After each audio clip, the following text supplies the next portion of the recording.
O que você tem em casa? Porque assim diz o Senhor, Deus de Israel, a farinha da panela não se acabará e o azeite da botija não faltará, até ao dia em que o Senhor dê chuva sobre a terra. 1 Reis capítulo 17 versículo 14. A crise vem, seja ela de qualquer forma para nos destruir e muitas das vezes somos testados. Se nós cremos em Deus, entendemos que o momento de crise também é momento de aprendizado. Nessa hora o Senhor parece não falar muito, pois Ele está ensinando em silêncio. Isso não é abandono, às vezes precisamos aprender na prática, no sofrimento, pois, de outra forma não conseguiríamos aprender. O profeta Elias estava vivendo muitas experiências com Deus. Elias precisava aprender muito da parte do Senhor. Ele estava sendo preparado para a grande obra que o Senhor iria fazer pelas mãos dele, porém sua caminhada não seria fácil. A primeira vez que ele aparece na Bíblia é quando Acabe reina sobre Israel, e Reis 17.1. A Bíblia descreve Acabe como um terrível rei, em Reis 16.3 que desobedeceu ao Senhor mais do que todos que vieram antes dele. Além disso, ele casou com Jezabel, uma mulher de outra nação, filha do rei dos Sidonios que servia a Baal. Não se conformando apenas em pecar, o rei se encurvou perante Baal e levantou um altar em Samaria. No versículo 33 diz que ele irritou ao Senhor mais do que todos, é nesse contexto que aparece Elias. Muitas das vezes nós queremos que Deus nos chame para administrar coisas fáceis. Quando deparamos com algo difícil de fazer é comum dizer não. Certamente Elias teria uma difícil tarefa pela frente, algo que ia impactar toda a sua história. O ministério de Elias não seria fácil, porém ele precisava contar com o Senhor para vencer todas as etapas. Quando nos deparamos com situações de grande dificuldade, precisamos compreender que é o Senhor quem nos sustenta, pela nossa força não vamos vencer. Pelo nosso entendimento não vamos resolver, por mais que nos preparemos para isso, precisamos sim nos preparar, orar, buscar e nos envolver com Deus.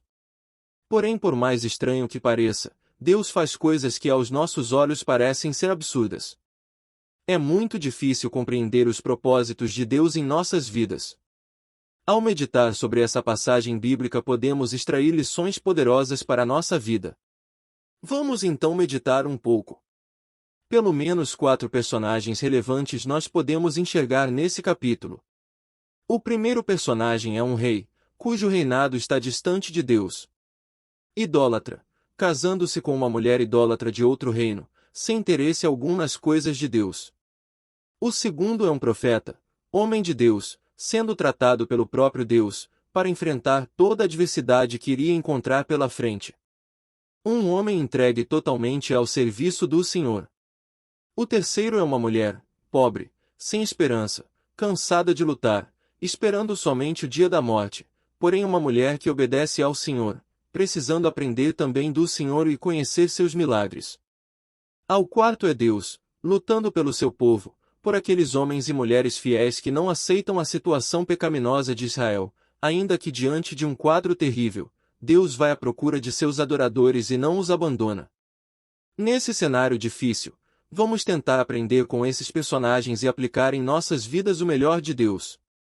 Deus quem nos sustenta. Ao declarar para Acabe a profecia de que não haveria chuva nem orvalho sobre Israel durante 3 anos, Deus, para proteger o profeta, o envia para o ribeiro de Quirite. Lá o Senhor o sustentava com pão e carne, através de um corvo, que levava para ele de manhã e de noite o alimento, a água ele bebia do ribeiro. Até que chega um momento em que o ribeiro secou por falta de chuva. Nesse instante Deus manda Elias para Sarepta, e lá ele iria ser sustentado por uma viúva. Se fosse você no lugar dele, de Elias, qual seria seu pensamento? Alguns sentimentos poderiam estar envolvendo ele, um sentimento comum seria o de humilhação. Certamente Elias não estava confortável com aquela situação.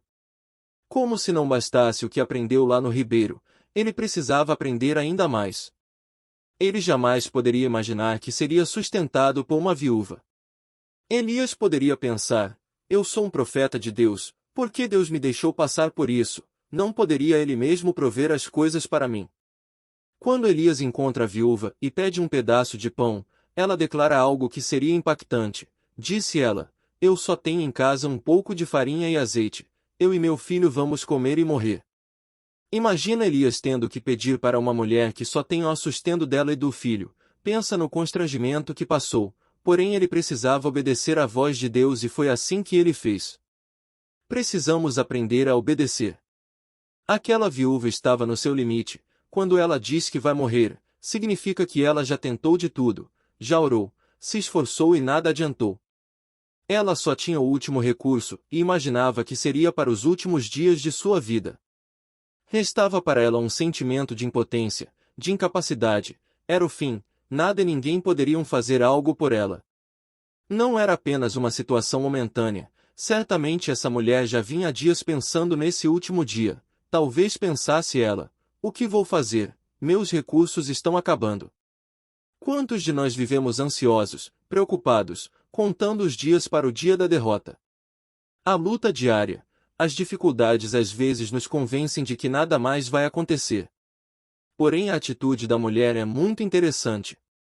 Entre fazer a última refeição, a provisão para sua casa e obedecer ao Senhor, ela escolhe obedecer. Você pode até por um momento perder a esperança, mas não deixe de obedecer. A palavra do profeta para ela é: a farinha e o azeite não vão acabar até que Deus traga chuva sobre a terra. E assim aconteceu, não faltou farinha nem azeite. Deus proveu na vida dela todos os dias alimento diário. Precisamos aprender que nem todo problema é consequência de pecado, mas é Deus nos ensinando. Quando tudo estava bem, a mulher e sua casa tinham um sustento diário. Algo terrível acontece: seu filho morre de uma doença. Agora a mulher vem diante de Elias e lhe faz cobranças e relaciona a morte do filho com os pecados que ela havia cometido, porém não era esse o problema. Acontece que Deus quer fazer algo na vida da viúva e na vida de Elias. Existem coisas que Deus quer nos ensinar. Ela recebeu do Senhor algo que não esperava, como ela mesmo disse: ela e seu filho iam morrer, então por que agora culpa ao profeta e a Deus pela morte do seu filho? No momento do desespero falamos coisas que não deveríamos falar. A sua reclamação perante o profeta é terrível. Como pode ela pensar que Deus veio para matar o filho dela se Deus mesmo trouxe a provisão para que eles não morressem? Às vezes estamos tão cegos espiritualmente que não somos capazes nem de agradecer o que Deus fez. Eu sei que é muito difícil, ainda mais em uma situação como essa. E você o que faria nessa situação?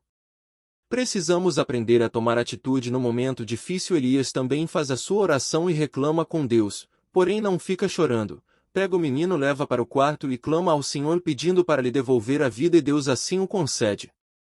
Então a mãe da criança, diante do milagre, declara que agora entende quem é Deus e que Ele é a verdade. E você o que tem em casa? Qual é o seu último recurso? Talvez você não tenha mais esperança. O que você precisa é se entregar nas mãos do Senhor e confiar que Ele vai fazer, ainda que você tenha que repartir seu último recurso. Eu sei, às vezes parece que Deus está pegando pesado com a gente, mas quando Ele pega pesado assim é porque vamos aprender muita coisa com Ele. Deus está formando o nosso caráter, está dia a dia nos moldando com o objetivo de chegarmos mais perto dele. Finalmente agora aquela mulher declara que o Senhor é poderoso e provedor, com a sua própria experiência de vida. Até a próxima. Cláudio H.C. Duarte.